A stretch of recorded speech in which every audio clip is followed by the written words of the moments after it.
Greetings, ladies and gentlemen, and welcome to the United States Transhumanist Party Virtual Enlightenment Salon of August 30th, 2020. We are going to have a fascinating discussion today about education in science and artificial intelligence that spans across continents. But first, let me introduce our US Transhumanist Party officers who comprise our panel today: our Secretary, Pavel Ilin, our Director of Visual Art, Art Ramon Garcia, our Director of Applied Innovation, David Shoemaker, and of course, our 2020 US presidential ticket, our presidential candidate, Charlie Kam, and our vice presidential candidate, Liz Parrish. We're all quite pleased to have you here. And our special guest for today comes to us from Nigeria. Kelvin Ogba Dafiaghor is known as the chief promoter of artificial intelligence in Africa. And when you hear him today, you will find out why that is. He's been quite a vocal proponent of educating African students in artificial intelligence, coding, science, and the scientific method. He has founded the Ogba Educational Clinic, which really does amazing work in bringing these concepts to some students who might not have access to a computer at home even, but he provides that access to them. So Kelvin, welcome. It's a pleasure to speak with you today. And to start with, could you please begin by telling us about the Ogba Educational Clinic and its history and what motivated you to found it? Yeah, thank you very much for this great privilege. I am the founder of Ogba Educational Clinic and the Artificial Intelligence Hub. I graduated from university in the year 2004, and what I saw when I got into school in 1999 was that because of the kind of consistent strike we keep having in Nigeria, most of our syllabus are not completed. And if you take, for instance, the core mathematics, which we call the further mathematics courses here in Nigeria, for every 10 secondary schools, about 7 of them, they don't have to do further mathematics. So when I got into university, I had issues with the mathematics courses. I would have graduated with the first class. I had problems with differentiation and integration. And I saw how people who had similar problems with me went into cultism, were not able to graduate. But I was fortunate there was a long strike, so I have to travel to a faraway northern part of Nigeria, where my cousin who was still in secondary school, has to help me out with the mathematics. I bought engineering mathematics by K-Strud, which was very helpful. And that's a long story of how I struggled through the university. I have a policy in life that wherever I have a C, I want to make someone to have an A. And I consider that A as my A. So when I graduated, I decided to set up something to help young people understand how the purpose of going to university. Because I was going to read engineering, but I didn't know that in engineering, it's not just going to be about chemistry and physics, which I love so much. There's a core mathematics in it and the further mathematics. So I decided to set up the Ogba Educational Clinic to help young people to understand this. Quite frankly, I would speak about my locality. You know, there's something that is really in the news now about Nigerians or Africans, which is called internet scam and internet betting.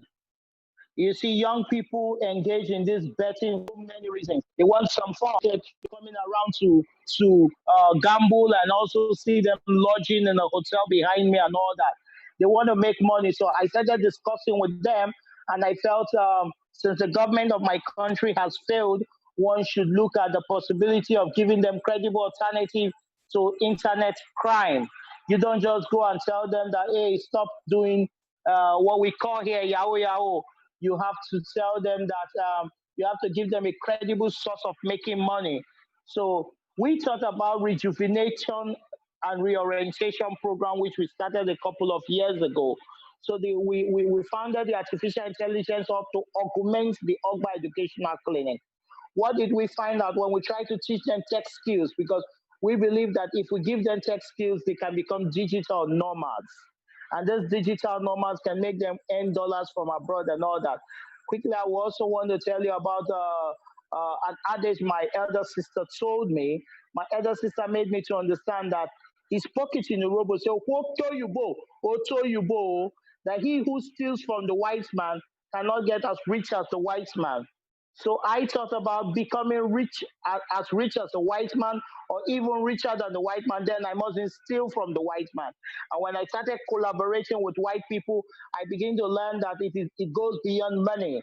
They give you ideas to run your establishment. They give you ideas and help you with some support. A lot of them really wishes to help us in Nigeria and Africa, but because their government have told them that Nigerians are scammers, Nigerians are fraudulent, so many of them are skeptical. I was privileged to meet a man called Ben Kosh. He said, I don't know, but my spirit tells a lot of people would not do business with you Nigerians, but my spirit tells me to give you a chance. And I did a program, he supported me with laptop. So back to back, what is unique about the Ogba Educational Clinic? Google tried to train 10,000 engineers, but it's now 10,000 computer scientists in Africa. What are we doing differently? These are questions I want to tackle. So what I found out is that owning a laptop in Nigeria becomes a serious issue. As a young boy, you're carrying a laptop, the police will harass you. Why are you carrying this laptop? Where is your receipt? So it's almost illegal to have a laptop. Then you are seen as a scammer, so I have to come in. Also, getting a place, as I speak to you now, the generator noise is making noise outside because there's no power. Getting a place to charge your laptop is also a huge problem. Now, internet connectivity is another problem. Again, if you have to put in the cost of buying data, not very few people can afford that. For a young boy who is coming from a poor background to be able to learn, he has to pay for internet connectivity, he has to have power supply, he has to have food in his stomach. So what I see, because I operate in the rural part of the Niger Delta area of Nigeria, where the poor people really exist, we're not in the big cities. What I saw in the big cities is that to learn this coding 3-4 days is just about $1,000 or more. And I thought about it. There are online tutors, go and learn online. My people are not used to it. So I said, no. Why don't I create a conducive environment where I'll give them a laptop, where I can give them food to eat, where they can charge their laptops and be okay. Why don't I create an environment where tutors can come and train them? Why don't I create an environment where it's not regimented? What do I mean? You don't say, I paid for 2 months, and after the 2 months, whether you understand or you don't understand, you are out. No. We said, no. You come in here. Well, in addition to training you programming, we're going to teach you the basic mathematics. We're going to teach you the basic science. We're going to teach you English language. We're going to also connect you with our friends abroad. We're going to give you one standard nutritious lunch. We call it the Ogba Super Magic Lunch. It's something that every student look up to. I will make sure that it is very nutritious. Did we stop there? No. These children has left their little hustling to make some ends meet. Some of their parents have failed them. Some of them cannot dress well because they spend about 10 hours every day with us. So we say, for those hours you spend with us, you lose your job. You did not go and bet. Let's still go ahead. We make provision for some good clothes for them. We make provision for them to have some new clothes. We make provision for some of them hair to be cut. Some of them are also facing challenges of transportation. We say, we're going ahead, we're going to support you. But it's a conditional support. It's a support that is given to those who are serious-minded. We involve ourselves in paying some of their transportation to and fro. And the outcome has been tremendous. We have seen people learn the skills, devote their time, and begin to do great. So we're moving ahead. We're moving ahead to connect with others. We know the struggle continues. Now some of them will be seeking admission into higher institutions. We'll say, well, we are still working hard to see how we could support you so that you can go to school, pay your fees, and be able to study well and come back. Because we want to produce digital nomads for Africans. We don't want our people to lose out in the fourth industrial revolution that is powered by artificial intelligence. Thank you very much, Kelvin, for this discussion of the quite noble and worthwhile mission of the Ogba Educational Clinic. It really is fascinating because the work that you do touches on so many aspects of Nigerian society, providing this constructive alternative to people who might otherwise engage in a life of crime or gambling, as you mentioned. And also, of course, training people to be at the forefront of technological advancement for the future to enhance their own financial well-being and contribute to the development of Africa. So I want to ask you, what methods do you find to be most effective in teaching these skills to students? What works, especially with students from underprivileged backgrounds? Yeah, for students from underprivileged background, you must first and foremost provide them a conducive atmosphere to learn. Conducive in the sense that they must have power supply, uninterrupted power supply. 2, you must provide them laptop to learn.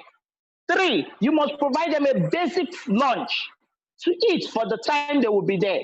4, you should also go to the extent of seeing to the fact that some of their basic needs that will make them not to learn. For instance, someone told me that I cannot come to the hub from 9 a.m. till about 5 p.m. because I have to get some money to take care of my personal needs. And I said, what personal needs? He said, I have to change my boxes. I have to change my singlet. I just still have to look good. So I said, don't worry about that. The clinic is going to cater for all this because we know that except you make painful sacrifice, you will not be able to understand this coding very well. You will not be able to become a good programmer. So we decided to delve in. Someone told me that, well, I cannot come every day. My house is very far. It takes about $2 for me to embark on this journey every day here. I told the mom, relax. Well, you open an account close by, I'll transfer money, give your son the ATM because it's less than 18. He will withdraw the money and he will be paying his transport fare down. So that's how we've been doing it. So we will create a conducive environment for them to be able to learn. So would you say that when they have this kind of conducive environment, that they are internally motivated to learn, that they want to study coding and artificial intelligence and are eager to absorb the material? Sure, they want to study. They are very eager to learn. But in nowadays, they are constrained. For a young man who travels many kilometers down to my place, but is unable to come because of transportation, then I should be able to augment that. Now, when he comes to the center and he has some clothes that are torn, he feels shy. He feels like he does not belong. So what did we do? We tried to get some used clothes from some of our friends. We get him some new clothes and say, take this new clothes and look good. Take this new shoe and don't feel low esteem. Mm-hmm. Yes, thank you, Kelvin. And now let's open this up to questions from the other U.S. Transhumanist Party officers on the panel, having heard the overview of the Ogba Educational Clinic, some of Kelvin's observations about education in Nigeria and the opportunities that he's offering.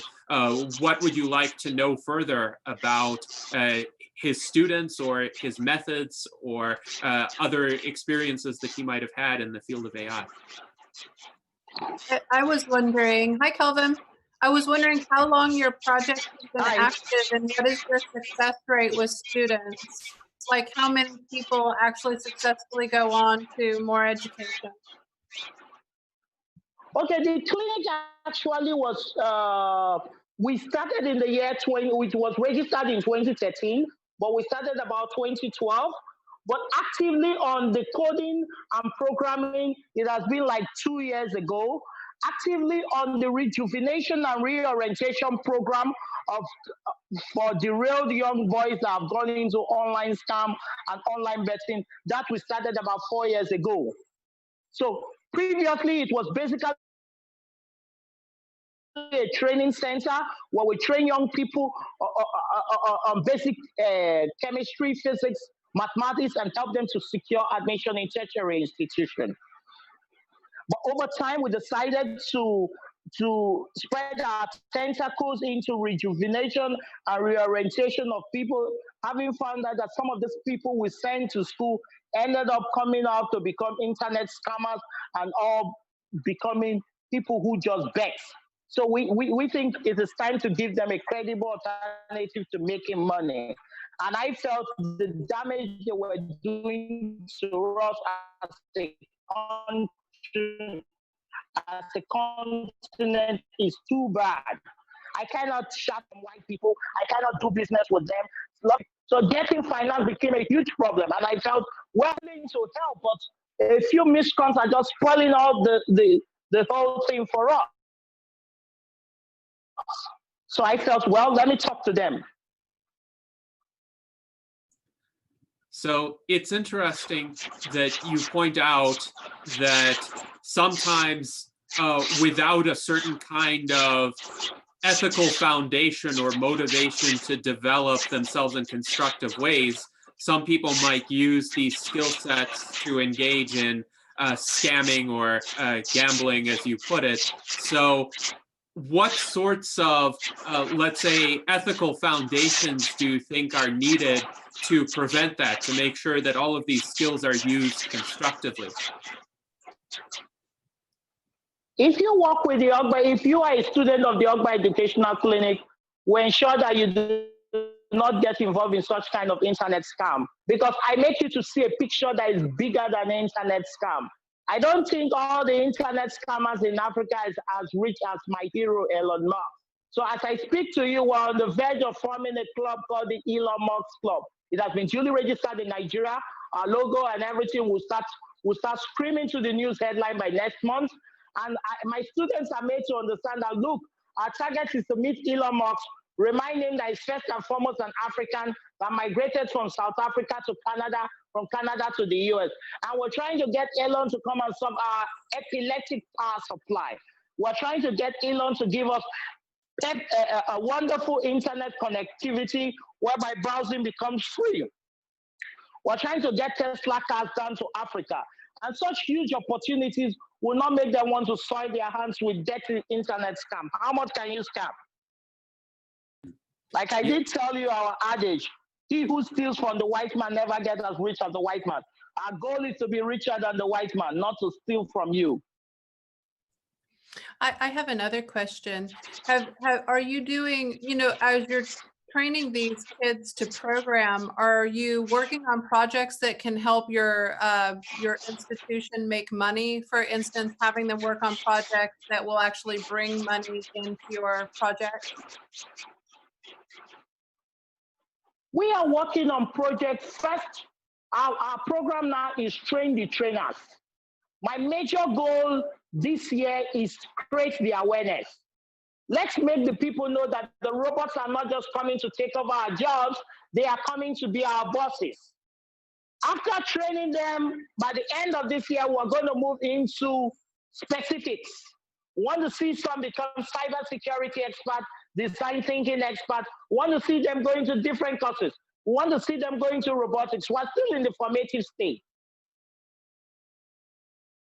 We want to see them tackle African problems. You see, I was discussing with a politician this morning where I told him that very soon I intend to go to Abuja, which is our headquarters, and set up the Artificial Intelligence Party. And he said, we wouldn't accept that. I said, I'm coming for you. I say our attitude towards solving problems in Africa will never work. Take, for instance, I say you're a big man in Nigeria. If you were to drive your car and you get to the traffic point and you did not obey traffic rules, when the security or whatever traffic official sees you, he knows that you are honorable, and he will just do like this, honorable sir, and let you go. But you can't do that in Dubai, because the robot will look at you that you have overspeed, and maybe when you want to renew your driver's license, you'll be denied. So because you know that there's no human there that is seeing you and going to say, oh, correct, sir, you have no alternative to drive well in Dubai. When I went to Morocco, the journey from Casablanca to Iframe would have cost a Nigerian driver less than 1 hour. But we drove for about 4 hours, and I was so scared on the lonely road. Not that there were vehicles, but we obeyed traffic rules. Why? Because the system is in place. If you overspeed, you'll be penalized. So in Nigeria, we think that we can fight corruption by using courts or by using humans, and it's not effective. That's my message to them. If AI was to monitor things, then there will be no room to divert money, because the system can be programmed in such a way that the governor cannot illegally transfer money to a politician's account.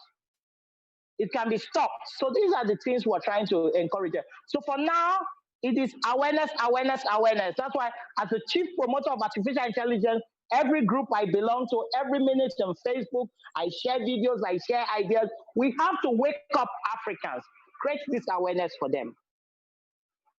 Yes, very interesting. And I really like the idea of the Elon Musk Club and showing people that it's possible to become a lot wealthier through the application of science and technology toward building up a society rather than toward perpetrating crime. So there's a great deal of promise in there. Now we have some questions from our audience.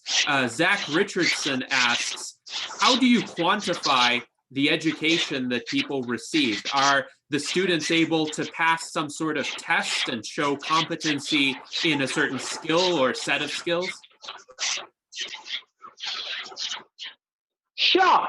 One of them here is here, after you can come. They've been learning Python and JavaScript for some time now, and they've been doing 1 or 2 tests. Maybe he will just say hi and quickly tell you his experience and any test he has done so far, quickly. Hello. Good evening. I am from Nigeria. Hello. My name is Ogba Dafiaghor. My name is Ogba Dafiaghor. I'm a student of Ogba Educational Clinic, and also a student under scholarship in Ogba Educational Clinic. Okay, my experience there is very, very nice. I've been learning JavaScript, HTML, CSS, Python. Recently, we have been doing GVND, like building mobile application, and it has been awesome. I never knew I'll be able to do that, but now I'm finding everything easy. At first, it was very difficult, but it's always encouraged me that in that part of complexity, there's simplicity, that I should just keep looking at it, keep striving, and we need to understand it. So that's what I've been doing ever since, and now I'm seeing it. I'm making it past it right now. Thank you. So you can see this young man wouldn't have gotten that privilege to be what he wants to be. If it were to be the other sectors, what they would have done. Hello? If it were to be the other centers, what they would have done, probably he has paid for 2 months. Whether he understands or he doesn't understand, he has to go. But our system is not like that. We must carry everybody along. I've always told them about the German adage my lecturer told me, that in the far side of complexity, there is simplicity. I want to see them succeed. I am not after whether it's 2 months, whether it's 3 months, I want to see them productive. It would interest you about this young man's story. He has an elder brother who was into internet scam. So when he came to meet me, he came in the middle of the night. He said, please, please, please, I've heard that your clinic is the most wonderful place to be. The Ogba Educational Clinic is the best there is. Can you help me? I want to go to school. And his parents are not so rich. They are very, very average. And I have to intervene. Now here, his case was such a unique case because I have to take him down to my office every morning. I have to spend about $1 on transportation.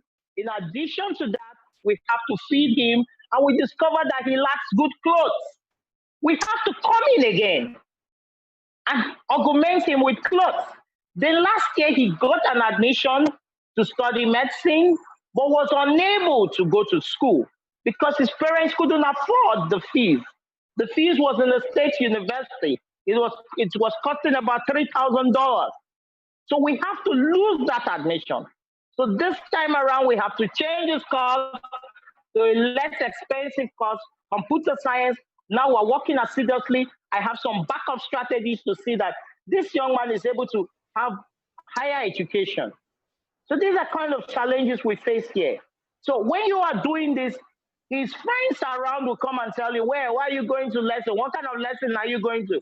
Come join us. You can buy a beautiful car. You can dress well. You can enjoy yourself with girls in hotel. Come join us. Come, let's come. But I said, no way, you're not going to them. Now I said, because I don't want you to go to them, I'm going to give you a decent meal morning, afternoon, night. I'm going to take care of your haircut.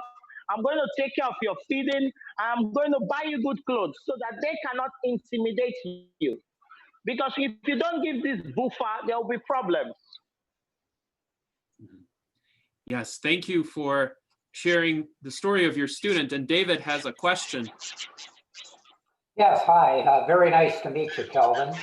One of the things I was curious about is how you go about funding this education clinic. Private donations, corporate partnerships, or government funding, or all of the above. It sounds like you have a great work. I'm just curious how we get this funded.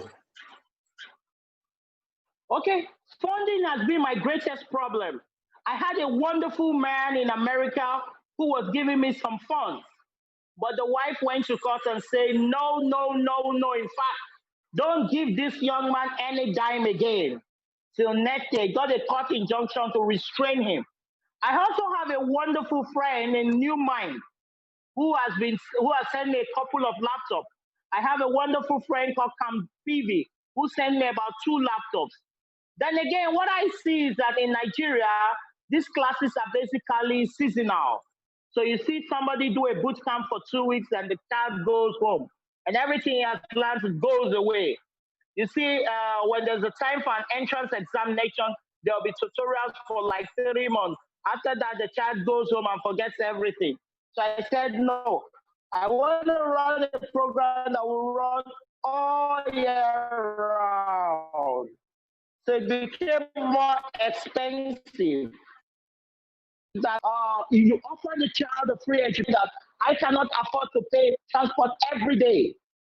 So you still have to augment the transport. But when the child fails to come, whatever you taught that day, you may have to repeat it again. So when we come about funding, government has not been helping me at all. I have gotten 0 funding from government of Nigeria. I've got a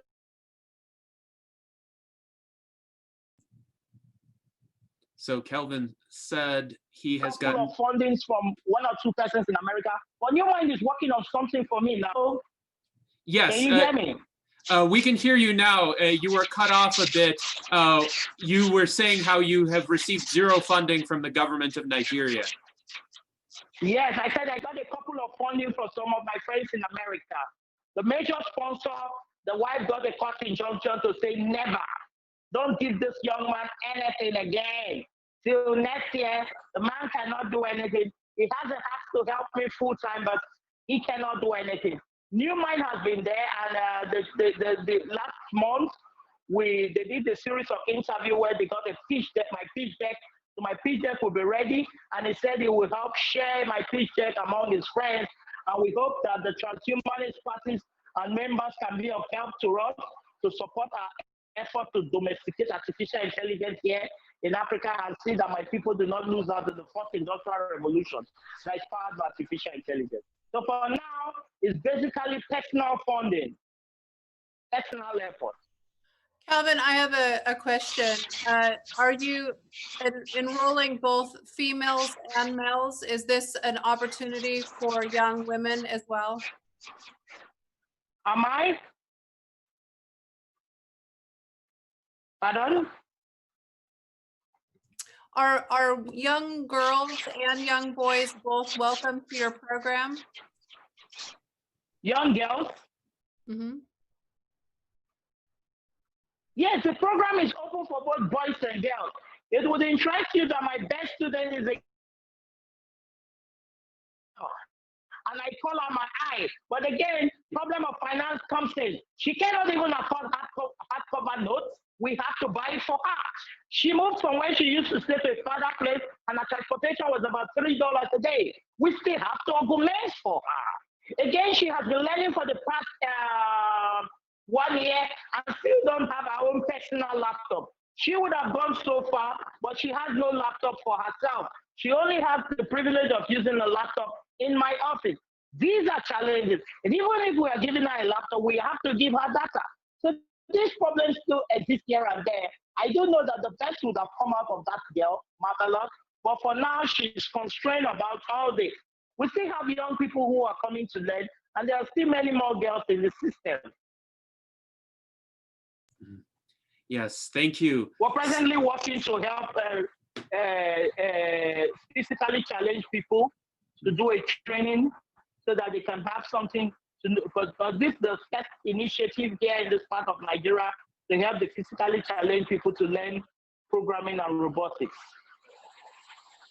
I missed some of this, but I think that one good thing to put into this sort of a plan in order to get money to fund it is to show that you're working on a project that then becomes self-sufficient, that your students are working on something that will make money in Nigeria, that will eventually run the project and turn it into a big project. I mean, I'm of the belief that, you know, you can be the next Elon Musk, especially in Nigeria. That would be amazing.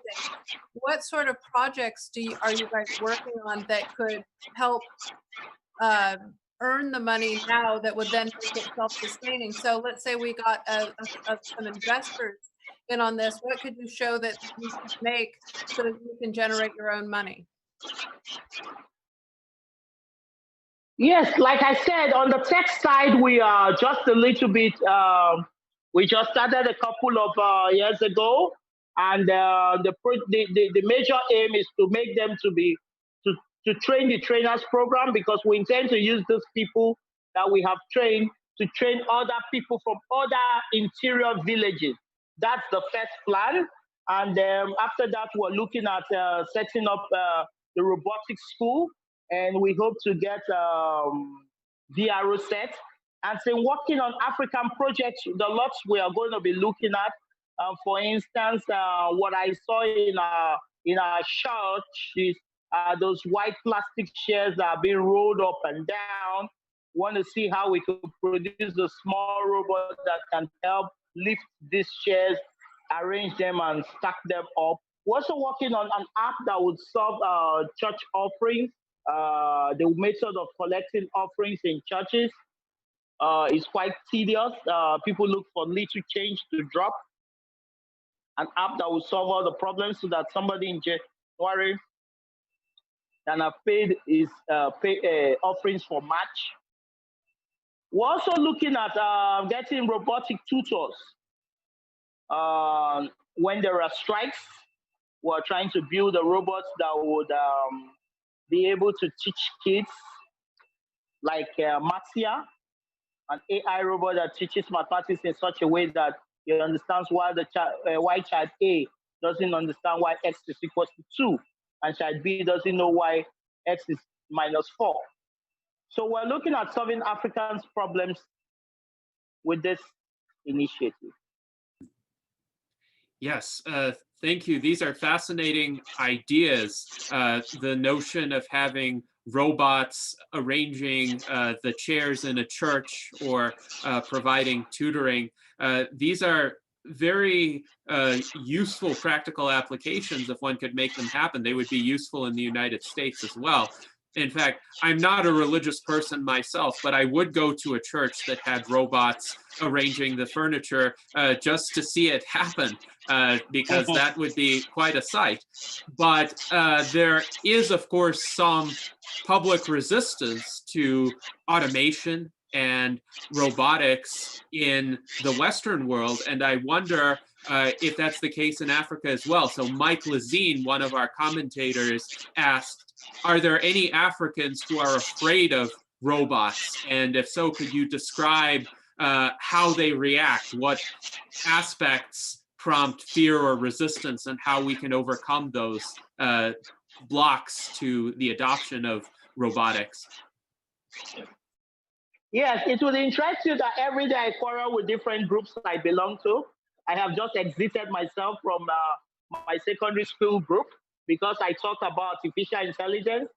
Someone said AI is garbage in, garbage out. I say rubbish. AI is never garbage in, garbage out. AI means intelligent machine. How can you say it's garbage in, garbage out? How can a garbage defeat human in all the games? How can a garbage drone defeat human pilots in plane, in flight? So you can see that this anger in Africa is for many reasons. One of them is that people are saying that there are no jobs in Africa, and yet you are saying that you are bringing robots to take over our jobs. I said, well, I'm not the one bringing robots. The robots are coming. So some of them say it will take 50 years. It will take 100 years.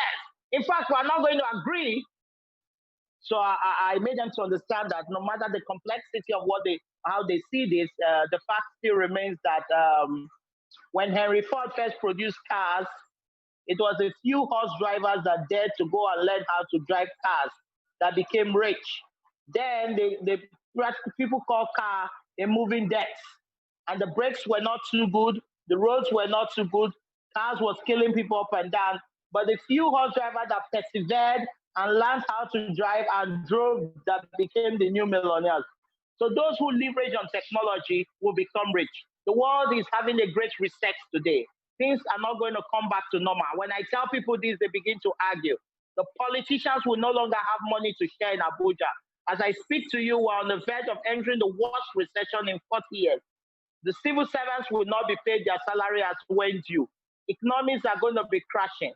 The only set of people that are becoming richer by the day are people that are into tech, the Jeff Bezos, the Mark Zuckerberg, the Elon Musk. Why? Because they are leveraging on technology. So I've been talking to them here, and I've been getting a lot of resistance, though, because I don't have enough funding to mount pulpits, to be in different radio stations. If I had that ability to appear in various newspapers, different radio stations, more and more people will get to hear. But I must be grateful to my local church here, who has given me the rare privilege of talking in their 13th synod, and has been privileged to speak in various Anglican dioceses here in Warri, parishes here in Warri. And I've been talking to as much people as possible about this change that is coming in. The truth is that their competitors will no longer be their next door neighbor. Their competitors could just be Google. Their competitors could just be Apple. So they must prepare for this. We believe strongly that artificial intelligence will lead to two super rich nations, which is Silicon Valley and Beijing. And that those who leverage on AI will be rich, and those who don't will be poor. Mm-hmm.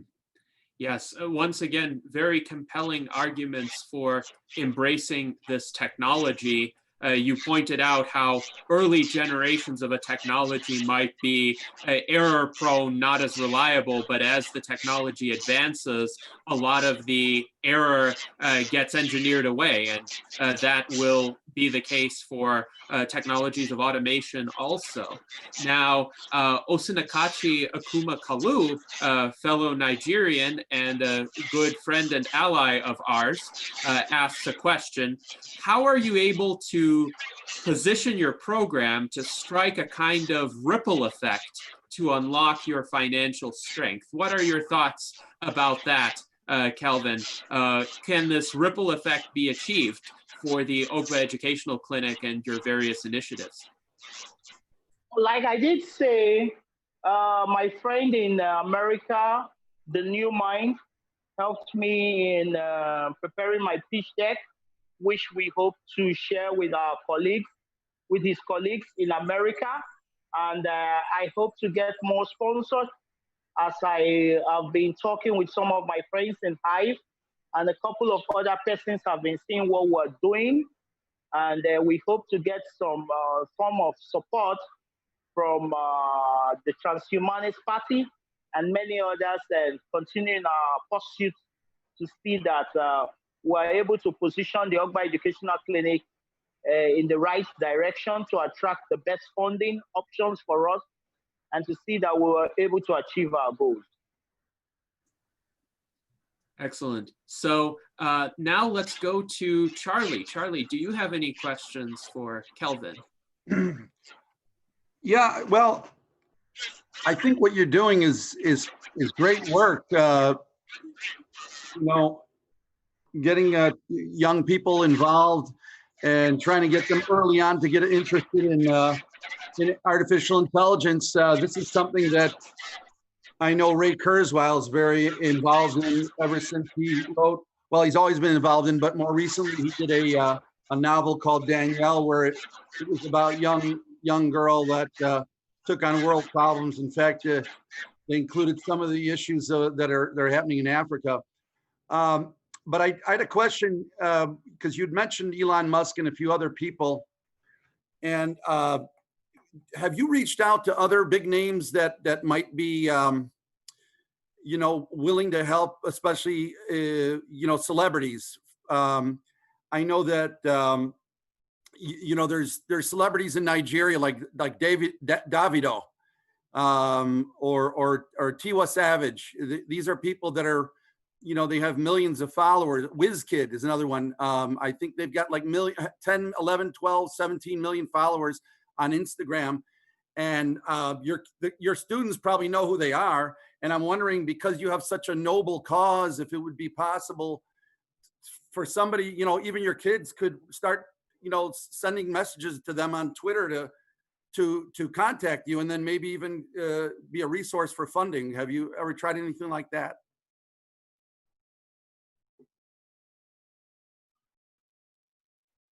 Okay.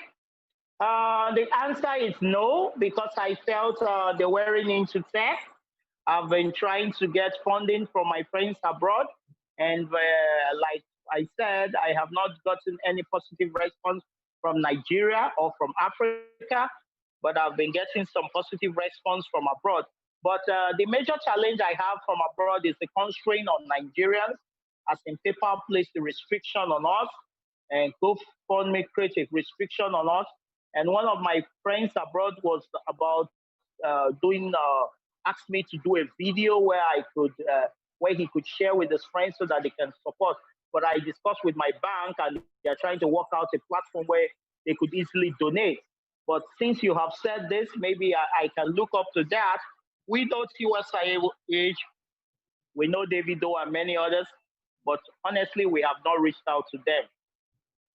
We just felt it would be wise to. Because you have I mean, what you're doing is really a noble and wonderful cause for young people. And I would think that those stars that are there, you know, the young people are their customers, and they should be happy to give back. And I would think that that's a really ripe source for you to try to reach out to. So hopefully that'll I would try my best to reach out to them.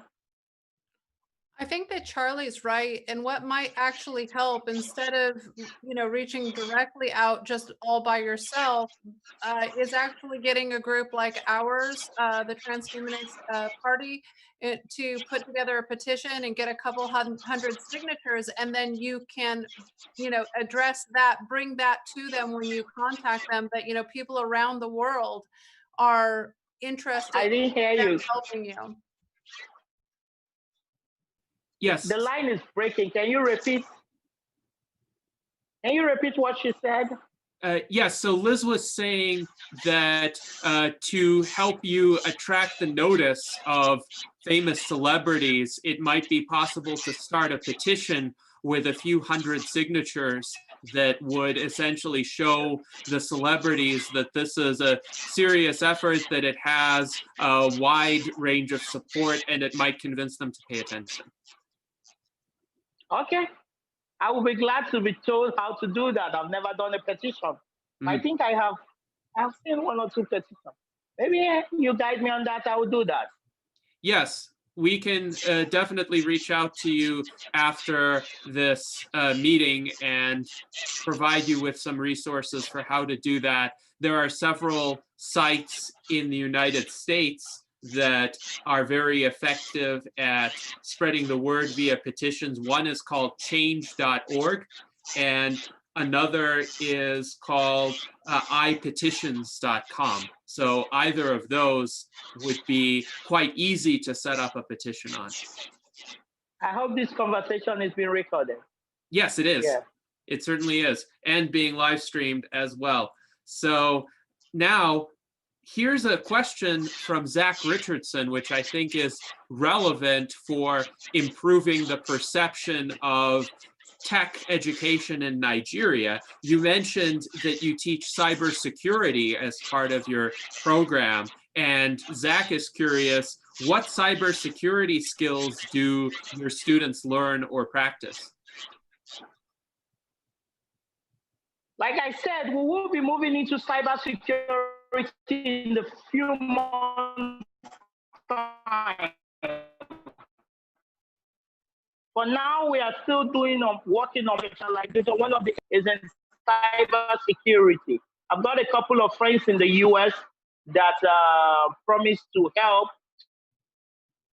teach them via Skype or Zoom the next couple of months, probably in the month of November.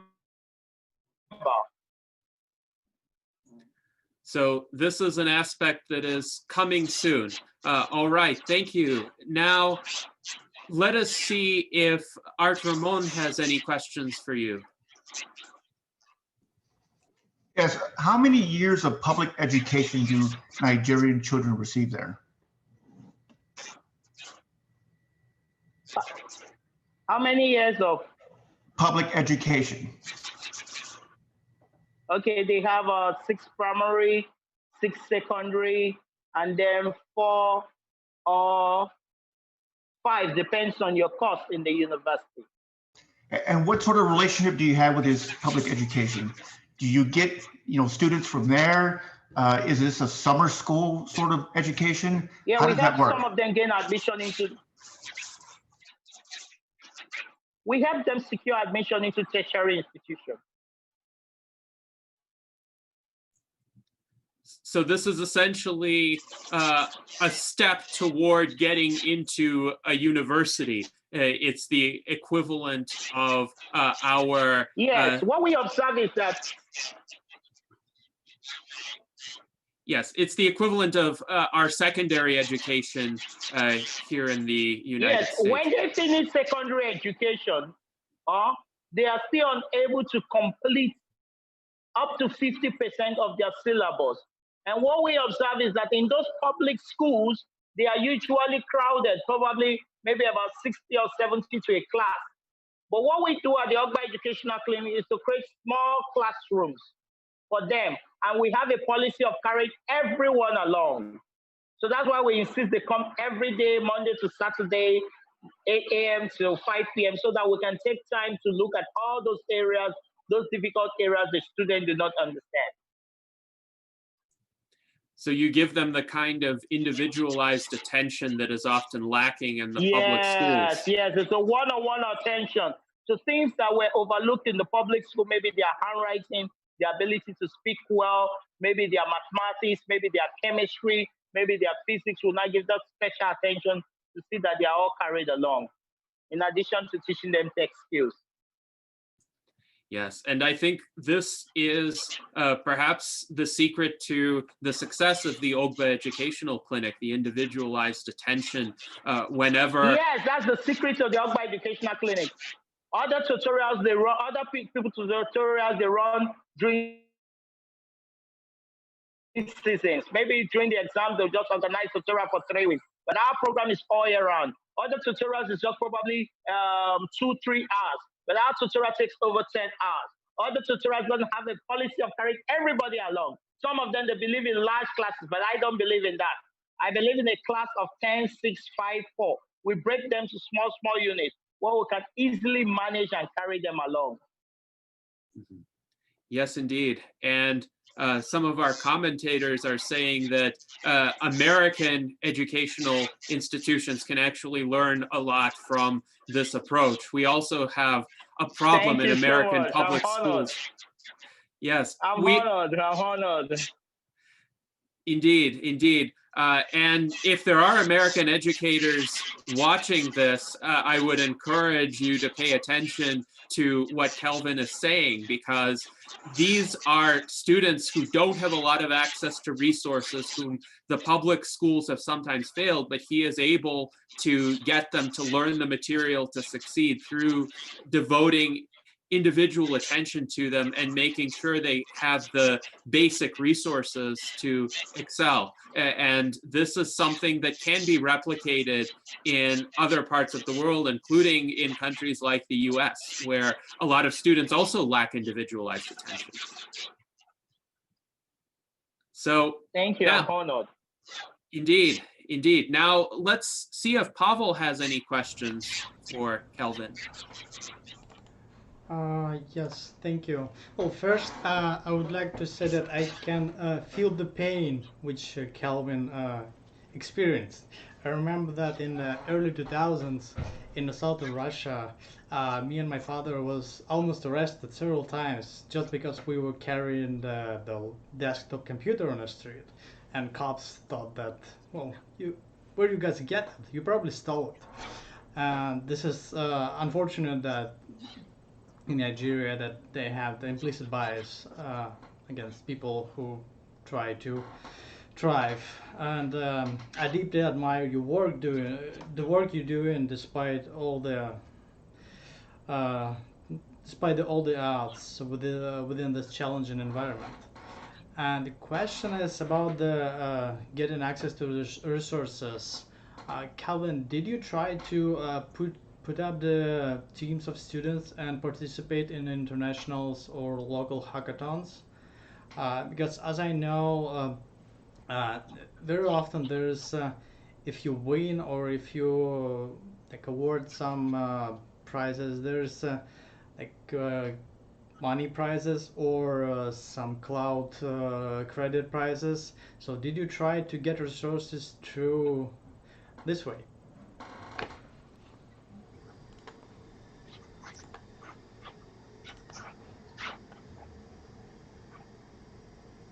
Can you please repeat the questions again? I barely could hear you. I get to understand if I get my students to participate in international challenges. Is that the question? Yes, international competitions like hackathons where it's possible to earn prizes. Can you hear us, Kelvin?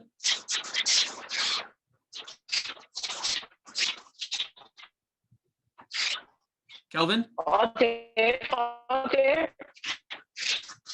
It would interest you.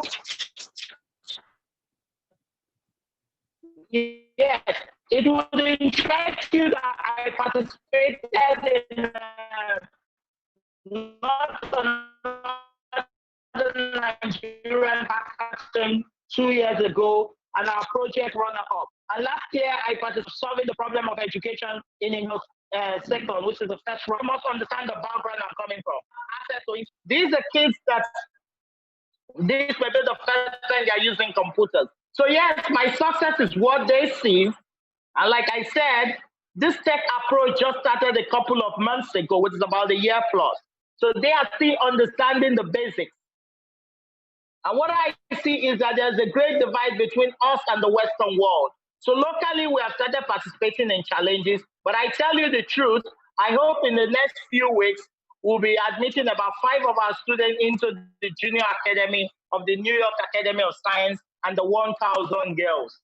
And these students who are going to be welcoming in here, we hope that they will participate, they'll join the launch pad, and they'll be able to participate in various challenges. We are guiding them, we are supporting them, and we have this dream of them participating in hackathon, but we must prepare them. We don't just want them to participate, we want them to participate and win. Yes, indeed. So I think, Pavel, the answer to your question is they did participate in some local hackathons, and now they're preparing their students to participate in international competitions, hopefully to win. I'm happy to assist with the participation in hackathons. I already have some experience, and we, with our project, open source project Corona Tracker, we won Yes. several hackathons, and we got like a tons of Amazon Cloud credits through this challenge. We are open to collaboration. We don't mind if you can do Skype calls with us, talk to them and guide them. We are open to collaboration. These kids want to hear from you. They want to see how life is because we are offering them a better world, a world that is devoid of internet scam, where they could associate and network with other people from all the globe. My participation in those international challenges actually helped me. When our team came out second, I was interviewed by the New York Academy of Science, and my picture showed there on their website. It was a great boost for me and my work. So I think they need it also. Excellent, excellent. Well, hopefully some great opportunities will stem from any information that Pavel can share with you.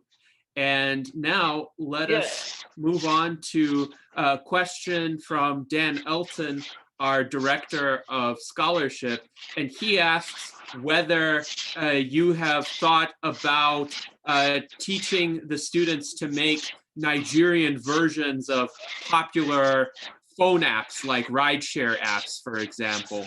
Is there a potential there for these skills to be put to good use in Nigeria? Sure, there are lots of potentials. Our tutors are doing their little they can, and we hope to get more support. Like I said, some of them are constrained, like the most intelligent student doesn't have our own personal laptops. The laptops we have shared it for many of the students, and there are very few laptops that are left. So some of them only have to get to use laptop when they come to our office. We hope that with time, as time goes on, as we move towards the end of the year, they will begin to do applications, because right now they are about producing apps that will solve these problems we are talking about. So sure, we're moving towards that. Excellent, thank you. And now Mike Lazine has a question about power issues, as with electricity, for example. And as artificial intelligence becomes more advanced, and potentially in the coming decades, we might even have sentient artificial general intelligence. What is the situation with availability of power in Nigeria? Mike Lazine says, quote, "I think future sentient AI would involve a good power grid and infrastructure and a site to house the servers and so on." So what is the state of the infrastructure in Nigeria now to prepare for that? And what are some of the challenges in that area?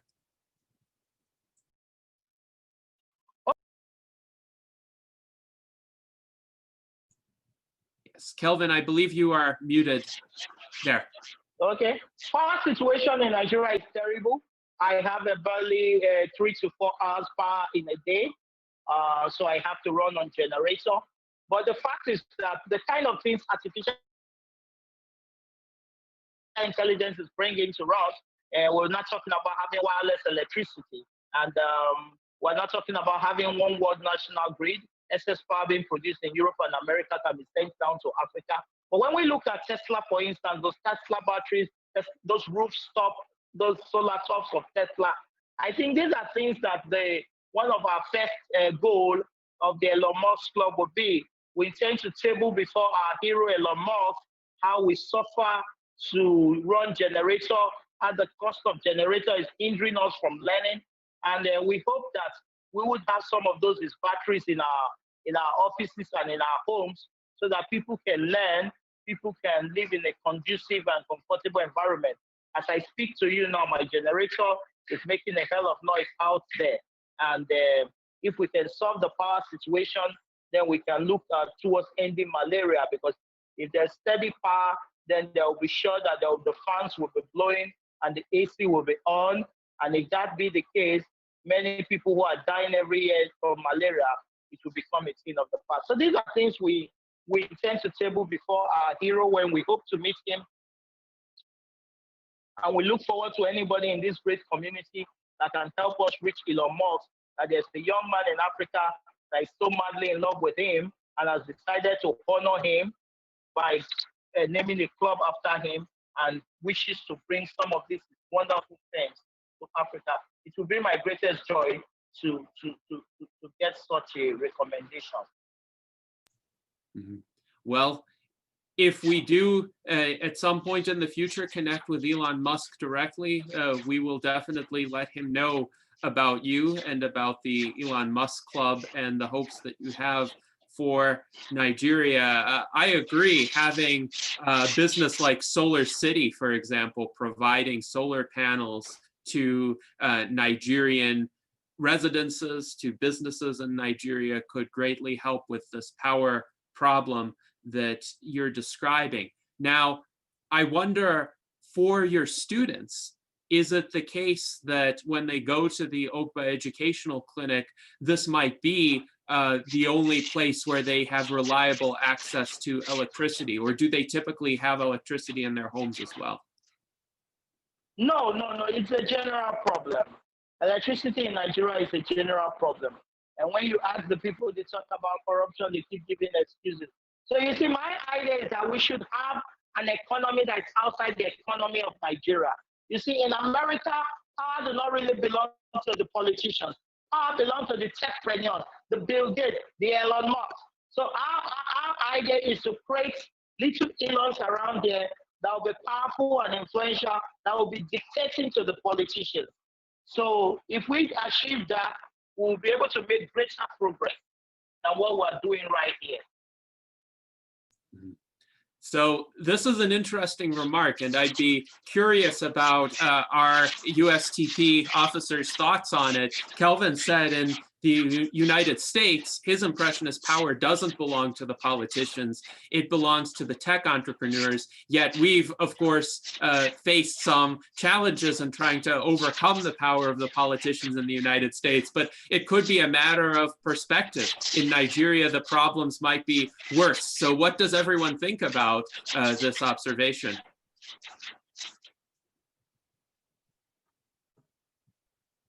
Yes, I think it's a pretty good observation. Sorry, Charlie, go ahead. No, you go ahead. You're smarter than me. You tell them. Oh, no, I'm not. I think it's a good observation. I think that in the US, the difference is you can tell the big money interests that are lobbying better than the other ones. And so when you have a big money interest that lobbies the government and is highly embedded in it, they tend to help to strengthen laws in their favor. Some of the newer money tech revolution that we see currently probably isn't as good at that. And that's probably a good sign that things are changing, that newer companies aren't as interested in lobbying the government for change and working within the regulation parameters, or else moving the regulation parameters based on the needs and the innovation of the country, which is really the most important. Those are the companies that generate jobs, they drive innovation, and as Kelvin is pointing out, it's innovative countries that are the world leaders. And so he needs to help Nigeria become an innovative country and fair, and distribute the wealth properly so that it can have the infrastructure so that as a nation it can succeed. Yes, absolutely. And Charlie, what were you going to say? Well, I was basically going to say similar to what Liz said, and with regard to the power, it is with the tech companies more so than the government, because governments tend to change over 2, 4, 6 years in this country, whereas these powerful industries are around for a long time, and they tend to have long-term influences. I did notice that it's great that he keeps mentioning Elon Musk and that he's got an Elon Musk club. I don't know if he's aware that Elon Musk just did a live stream just yesterday or day before yesterday. It was an hour-long live stream about Neuralink, and what it basically was not just to tell you what's going on with Neuralink, but also it was like a job. They were looking for people to hire. They wanted to let people know that they're looking to hire a lot of people. It was kind of like letting you know that we're open for business. And they said, if you're interested, no matter what your background or field, they might have a position for you at Neuralink. So you can actually go online and find that that whole live stream on YouTube somewhere, and they will show you how to connect with the Neuralink to get his attention. Because when I noticed when they were online doing it, there's some diversity, but I know they're looking to really bring in a lot bigger diversity. And I think if you were able to appeal to him coming from Nigeria, I think that would be something that he'd be very open to. So it's something to consider, you know, as far as what you're looking to do to connect with someone like Elon, especially given that you have something called the Elon Musk Club, which I'm sure would appeal to his ego. Thank you so much. That's a good observation. Yes, that is a great idea, Charlie, to take advantage of the fact that Neuralink is hiring and connect with Elon Musk. Perhaps he would be interested in essentially boosting his team with some of the students, some of the more advanced students from the Ogba Educational Clinic. I am going to shortly post a link to the YouTube live stream of the Neuralink demonstration, which I myself watched yesterday with great interest. And indeed, this is an area which is rapidly advancing, and there's a lot of potential to integrate this kind of essentially brain-computer interface with artificial intelligence later on and boost the cognitive capabilities of the human mind. And they did say that they were going to be expanding to about 10,000 employees. So there's a lot of room there for people to apply. Yes, absolutely. Absolutely. So we have covered a lot of areas with regard to the educational approach of the Ogba Education Clinic, the conditions in Nigeria, some very challenging conditions that would need to be overcome, and some possibilities for the future. Now, in terms of the attitudes of people in Africa, we've discussed a bit about attitudes toward automation and robotics. What about the philosophy of transhumanism more generally, the idea that technological progress can help humans overcome these very difficult problems of poverty, scarcity, corruption, and human irrationality? What do you see as the potential for transhumanism in Africa? Okay. When I shared this link with my pastor friend, he said, no, don't join them. They are evil. It's a cult. How do you go and believe you? How do you believe that man should merge with machine? It's evil. So I said, no. There are a lot of transhumanist people that are Christians, they are Catholics, they are Anglicans. It's not a cult. And it would interest you to know that my sponsor, this transhumanist guy, someone that believes in what we do, Meteor One, and my sponsor told me about him and said, I'm particularly concerned about this one, the name and what he believes in and all that. And I was like, let's give him a chance. You know, your wife is always a problem to us, saying they shouldn't send us money. Let's give this man a chance. I said, no, okay, I'm scared of his wife, but I'm not scared of what this man would do to my soul. So that's just by the way, we just joked about it. But then when I listened to Mikhail One very well, I found out that he was making a lot of sense. He said, because we believe so much in life after death, it is okay to suffer here on earth and live and hope to live a glorious life out there. Because people like the Jehovah's Witness will preach to us that in the kingdom to come, then you will not see people like you play with lion, play with tigers, play with all these animals and they will not hurt you, because they believe that they preach to people that the righteous will inherit the earth and the big mountains and the beautiful places. Then it's okay to have cancer here and live a life free of cancer in the other world. And he asked, who has gone to the other world and has come back? He said the technology that is available to us today, it can enable us to live a life free of cancer, can enable us to live a happy, healthy life. Then why do we opt for misery here? That brings me back to what we say in our local parlance here in Nigeria. What we say to the teacher's reward is in heaven. Teacher's reward is in heaven. And it got to a point the teacher said, how are you even sure we're going to make that? So they said, we want our reward here in Nigeria. So back to back, basically, I was able to speak about this in the church. And I felt when I was talking about this, I would be stoned. But they were still receptive. When people talk about linking 5G with coronavirus, and yet we're talking about 6G, we know that we have a problem. So by and by, if this great and noble organization can stand by me, I can assure you I can be your mouthpiece in Africa. I can travel around Africa, speak of the Transhumanist Party. I can help set up one in Nigeria and all over Africa. I can help to domesticate your ideas. Mm-hmm. And I can help disabuse the fears that are associated with it being an occult society, being a place where they magnify the devil. I told them that, look, I have been with a lot of scientists, even those that do not believe that there's existence of God.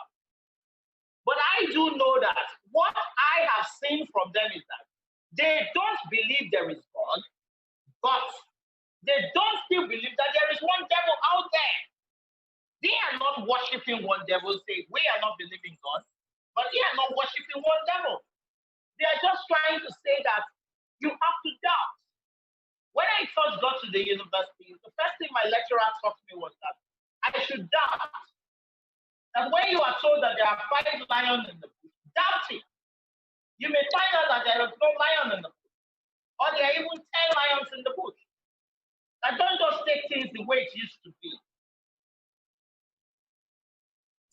So these are the things I get to learn when working with you. So indeed, there are lots of fears, but I think I'm up to this. Yes. Well, it seems that the attitudes toward transhumanism in Africa still leave a lot to be desired in terms of people's understanding of transhumanism. And yes, there seems to be a lot of, let's say, misinterpretation. You are doing a very valuable service in explaining transhumanism in a way that would be palatable to a lot of religious people in Africa, because you're correct, it's not an anti-religious ideology at all. We have individuals who are religious and we have individuals who are not religious, such as myself. But transhumanism, of course, focuses on this world and on enhancing human well-being in this world, which you also very aptly described. And this is an aspect, I think, that religious people and non-religious people can agree on, because we all inhabit the same world here. And while there is no way to prove the existence of an afterlife, we know that we exist here, and technology is able to bring us a better life here. So this is definitely an idea that I believe needs to be spread in Nigeria. And I think you will probably have a fairly easy time as long as people are willing to honestly listen to what you're saying. So if their minds are made up, if they think this is a cult, this is evil, then their emotions might get the better of them. But if they just have this misunderstanding of what transhumanism is, but they're willing to hear you out, you would be able to very quickly dispel some of these misconceptions. So I hope that you keep doing that, you keep trying. It sounds like some of the churches you've spoken in have actually been quite receptive once they've heard you out. And that, again, is very promising because it shows that a lot of the people in Nigeria are not beyond convincing, that there could be techniques that work. And you're a very articulate individual. You are someone who has a lot of energy, who is willing to reach out to these audiences and speak a lot and travel a lot. So I would encourage you to keep doing that, and certainly to maintain communication with us, because then you will have essentially access to the thoughts and the developments within the transhumanist community, not just in the United States, but throughout the rest of the world. So now, Thank you. Certainly. So I'll be counting on your support because I cannot do this alone. I cannot embark on all these journeys alone. I cannot run jingles, do interviews. I want this kind of discussions to go on in our radio station. I want to have billboards of Transhumanist Party in our big city. I want people to be asking, what is transhumanism? What is artificial intelligence? What is this change you are talking about? I want to create this discourse in public schools. So I'm looking towards you and this great organization standing by me as we do this, as we walk this talk. It's not just talking it, walking it. When they see that people at the Ogba Educational Clinic, people who listen to us, become more prosperous, when they see that the economy is failing and that our people are succeeding, then they will come to us for knowledge. And as they come to us for knowledge, they'll begin to key into what we are saying. That is the message. Let's not just talk. Let us walk this talk by standing by me side by side. Yes, indeed. And one possibility for those organizations that you speak to who can facilitate video conferencing would be also for some of us to speak to them directly.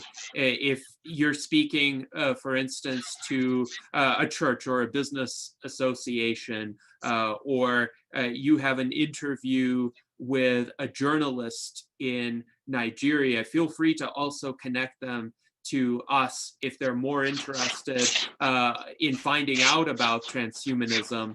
And we now have a fairly broad network of experts in a variety of areas who would be able to share their insights.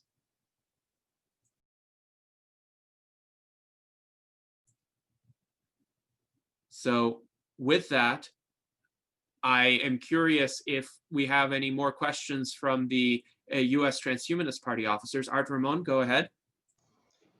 How do you feel about movies like the Black Panther that kind of depict this futuristic Wakanda? Yes, how do you see that?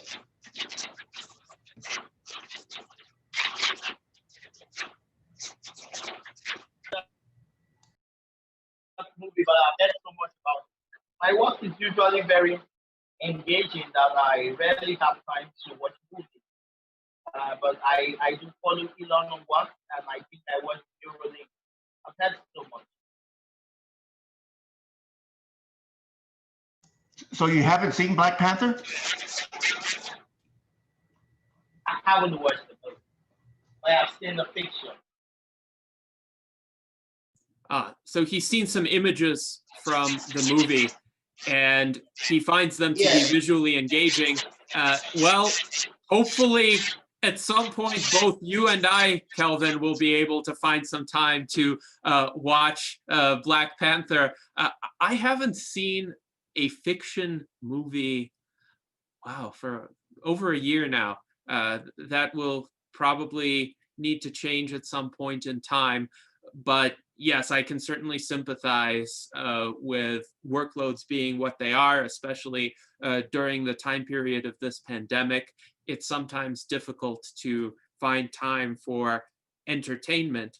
Speaking of which, I am curious, Kelvin, how has the COVID-19 situation impacted life in Nigeria and education in Nigeria? Okay, for life in general, there was lockdown for some time, but basically most people still feel that the COVID was off. The predictions of Bill Gates' wife did not come to pass. There wasn't much death as was anticipated, and so they are not reopening the schools. The churches were closed for a very long time, but life is about coming to normal. The economic wise has really affected most of the economy. Lots of people are getting poorer. So from what I could hear, it seemed that there were lockdowns and they did some economic damage, but a lot of people are saying now that the virus itself hasn't caused as much damage as they were warned about. Is that correct? Yeah. Yes. And it's interesting too, because in Africa, the rates of infection and the death rates have been much lower than in the Western world. And I gave a presentation on April 22nd, 2020 at the Taft's Future of Africa conference, where I discussed some strategies that African countries could utilize to combat COVID-19. And hopefully I will post a standalone video of that presentation soon. But I also pointed out there are certain advantages in the African climate and the African population that are protective against COVID-19. The two biggest ones are the warm and humid weather in a lot of Africa, which is not as conducive to the survival of the novel coronavirus. And second, the young, predominantly young population of Africa. So people who catch the novel coronavirus don't have overall as severe a set of symptoms as they would if they had been much older. And of course, in transhumanist life extensionist circles, there has been a lot of emphasis on this point, that the devastation of COVID-19 is primarily due to biological aging or other diseases that take a similar toll as the diseases of biological aging, and people whose immune systems are compromised, they bear the brunt of the suffering. So I wonder along these lines, do you see a lot of interest among Africans in living longer, in increasing life expectancy through medical science? And also, do you encounter any conversations in Nigeria about the prospect of eventually defeating biological aging and rejuvenating the human body? As I speak to you, I have two aged parents. One of them, my dad, one of them, my mom, and both of them are having issues with their health. Both of them have stroke. My dad cannot walk. My mother can walk. She did an operation and she's about going for another operation. And I have a couple of stepmothers because I came from a polygamous home. About two others of them can barely walk as a result of aging and disease. Now, my father used to be someone of an average man, but today he cannot drive his car. He cannot make love to his wife. If I give him a remedy that will make him healthy enough, maybe to marry another wife, be able to walk and drive his car, then he will be much more willing to give me his whole wealth. You get me? So the truth is that aging is actually a problem. And when I talk to people in Africa, I hear that the World Health Organization has declared aging a disease, and the world's richest man Jeff Bezos has voted his billions into it. They get shocked. How can you make an old man young again? These are questions they keep asking me. Are you insane? Are you fabricating these things? And I told them that one of the ways I like to describe artificial intelligence is that AI is making fictional things to become a reality. What are those fictional things we used to watch as a child? I know the Black Panther is talking about some fiction that are becoming a reality today as a result of technology. Now, Elon, when I watched Elon launching of the Neuralink, he made us understand that sicknesses like blindness, stroke will become a thing of the past. And let's look at depression for instance. Some of the things that lead to stroke here are excessive talk. My mother actually had stroke because there was a kind of arrest on my father as a result of a certain business that went far. And that really took her off balance and she fell ill. Imagine that night that event happened, the Neuralink streamed a wedding day to her. And rather than being sad, she had a best night. We would have avoided that stroke. So you see, when we talk about these things, people still think that, well, this man is talking about only what is applicable in America. But I strongly believe that the technology we have today has the ability, like I always tell them, AI has the ability to bridge the gap between the have and the have not. It has the ability to give the same quality education to the people of Hamas, to the poor people of Warren. It has the ability to give the same kind of healthcare to the people in Canada, to the people in Warren. So these are possibilities that I think I am very, very encouraged about. Mm-hmm. Yes, indeed. In sensitivity, I just want to mention that Chadwick Boseman, who was the lead actor in the Black Panther, died just 2 days ago of colon cancer. I am aware. Yeah, at the I'm age aware. of 40. I didn't watch the movie, I'm aware. Yeah, so he died at a very young age, and so we have a long ways to go. But I'm glad that you're starting conversations like this in Nigeria, and we have a long ways to go to get this type of technology up and running all around the world. But removing our skepticism and putting our energy and time into moving this technology forward is the best thing that we can do now to make a better tomorrow. Yes, absolutely. And of course, Kelvin, you described that there is a great need for this technology in Africa with the situation with your parents who would benefit from a Neuralink, who would benefit from rejuvenation of their cells to a younger state. And I do believe that it is a moral imperative for these technologies to be developed anywhere in the world, because once they're developed somewhere in the world, there will be a motive to spread them elsewhere. So yes, thank you for these observations. And now I think it is a good opportunity for us to venture into the closing comments for this conversation. First, we'll go through all of our U.S. Transhumanist Party panelists, and then, as is our custom, we will give the last word to our guest. But I want to hear from everyone regarding your impressions of the conversation, what you heard from Kelvin, and what some possible next steps could be for helping advance this very worthwhile mission of educating African students in science and technology, making them aware of these crucial insights about how technology can transform our world and their lives.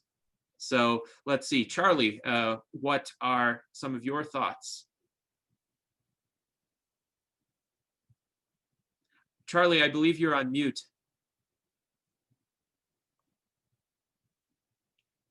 You're still on mute. Yes, okay. No? Now we can hear you. Okay, sorry about that. Yeah, I wanted to thank our guest for taking his time out, and what he's doing, I think, is amazing.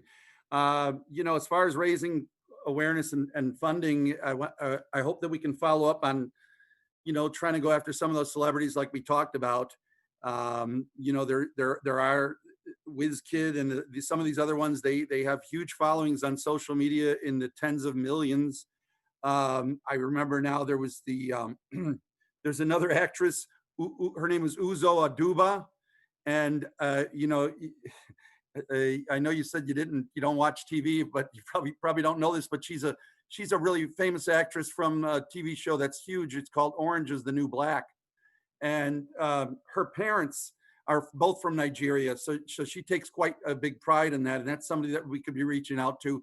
She's also going to be starring as this year she's starring as Shirley Chisholm, who was the first Black woman to ever be nominated and to actually be a congressperson in the United States, and then run for a presidential candidacy in 1972. So these are the kind of celebrities that have a pretty good following, and they're very popular. And like I said earlier, what you're doing is really worthwhile and something that I think a lot of people would really appreciate trying to support. So I think connecting that will just bring a lot more attention and ultimately more funding. And again, with the Elon thing, I think we got to just, like you said, we're an organization that looks to do exactly what you're doing, and we got to help you. So thanks again for being here. Yes, thank you, Charlie. And now let us go to David Shoemaker. David, what are your thoughts regarding this conversation? Well, I want to also extend a great thank you to Kelvin for being here today and for discussing this with us. I think this has been great discussion about conditions in Nigeria, not only educational conditions, but the underlying infrastructure problems that go along with that. And I see that those can improve at the same time, that this kind of an effort moving forward can not only create a better education, but in needing to do so, help solve maybe locally at first and then maybe more widespread those infrastructure conditions throughout Nigeria. The education then puts people into a better frame of mind for future and for the kind of future that many of us sitting here want to see around transhumanism. And I think this then becomes a good way to ignite that flame for a generation of people that are now, learning fresh and new. And this is only going to make a greater benefit for the whole world. So starting out where you're at in Nigeria to Nigeria and beyond, I see great things. Thank you so much for coming and discussing this with us today. Yes, thank you for those comments, David. And now let's go to Art Ramon. Art Ramon, what are your thoughts regarding this conversation? Yeah, Kelvin, my suggestion is maybe robotic competitions that revolve around agriculture. I know they're here. I've seen prototypes where they have these weed killing robots, and they seem fairly simple. And I think if you can get your students involved in a robotic competition and get corporate sponsorship from the larger companies that are there in Nigeria, and I see a list of 100 companies, and there's some pretty big companies there in Nigeria. So if you can start a robotics competition that revolving around agriculture, and I think that would be a good way to get attention and funding to your school. So thank you for coming. Mm-hmm. Yes, that is an intriguing idea with robotics competitions, and Pavel had mentioned the hackathons as well. So I think this is a good bridge into Pavel's concluding remarks. Well, Kelvin, thank you so much for taking time. I know for you it's not only your time, but also it's very expensive to be here. What you're doing, it's actually the pure transhumanism. You take a specific technologies, you take a specific people, and you improve conditions of their existence. And that's what transhumanism is. So again, I deeply admire the work you're doing. And if you look in the chat, you can see there's several software engineers who I'm sure will be happy to provide some insights or maybe even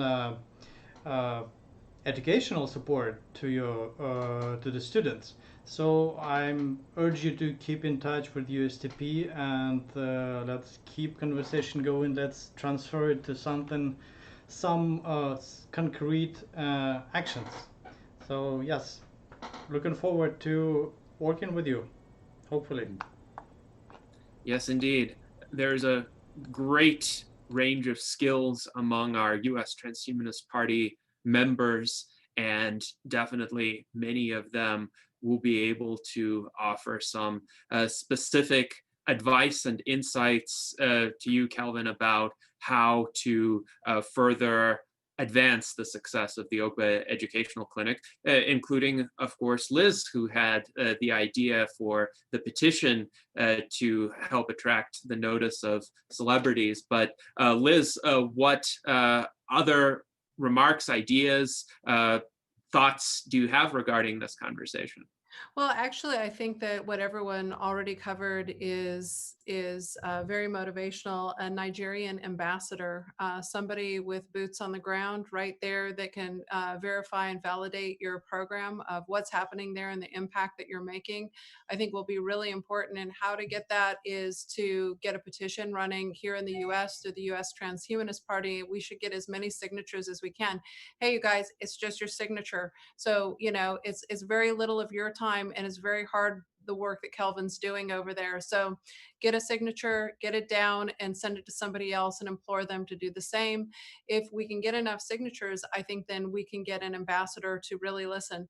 Another thing I think that you should look at is the Gates Foundation. I think that you should implore them to help you with technology and innovation, to help you expand your reach, and you know, even build a on-site community where these kids live and stay right in the area with you for you know, almost a year at a time. Then they can really work on projects. And I think that it's imperative that you're working on projects. I really love what David said, working on projects that or was it art? If working on projects that actually help you drive your own financial stability. That's what people like to put their money in. They like to see that they're putting money in so that you can make money. And maybe consider those agricultural type products or something that serves businesses in your community, taxing software, the phone apps that were mentioned before by a viewer.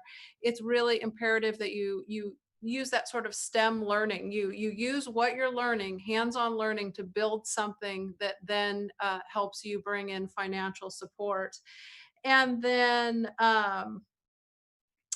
finally, I think that maybe working with a US nonprofit organization, finding one that might actually suit your needs, who you may be able to implore to start putting some of their funding into your system.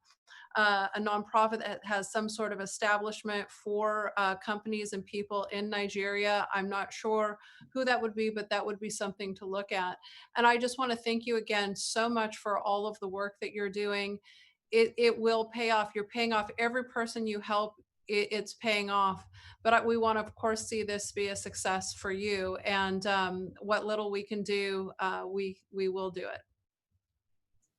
Yes, thank you very much, Liz. Many great ideas here, and I think we've offered Kelvin a lot of options to consider as he pursues his highly worthwhile work, but also what we have learned from Kelvin in terms of educational approaches, in terms of what it takes to set the groundwork for success in his students. Those are ideas that can be applied more broadly as well. And one of the key thoughts that I've really come away from this discussion with is people actually want to learn in the proper contexts.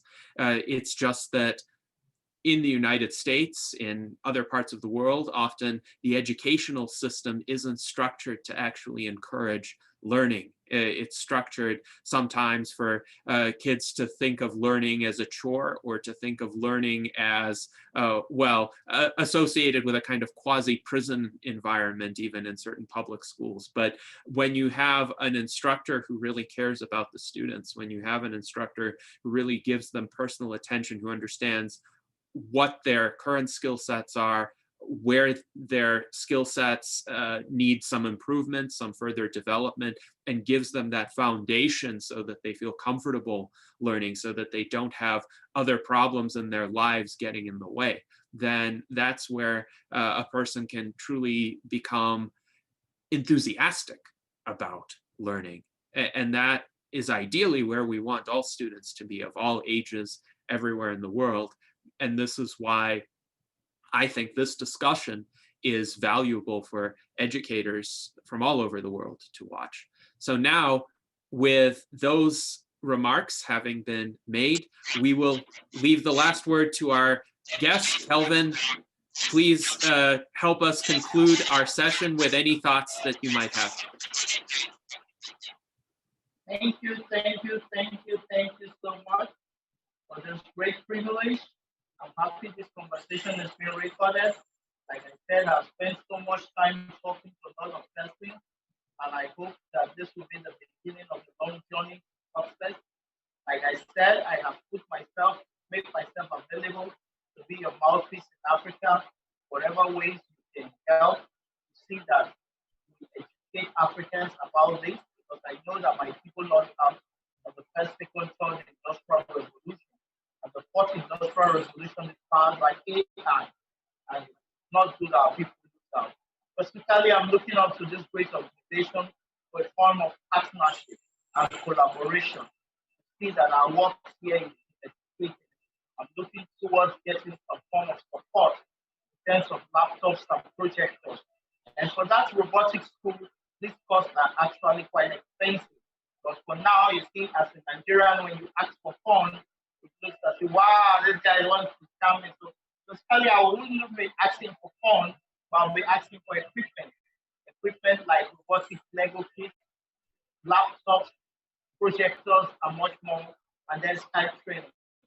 As for those links, I intend to keep pursuing them. But one thing you have to know is that these people want to see an organization that has gone, that is in growth state.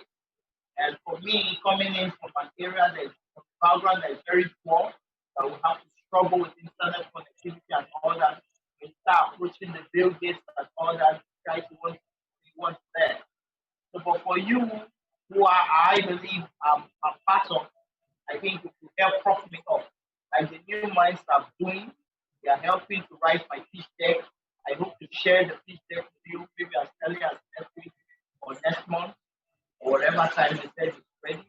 And then whatever can be done to see that our work is done, I'll be very grateful. As for those big shops in Nigeria, we will do our best, even though they are introducing and they are in the big cities, while in the rural parts of Niger Delta, many people have told me to go to the big cities, but I feel that my people are also suffering and they need to come. That's basically what I want to do.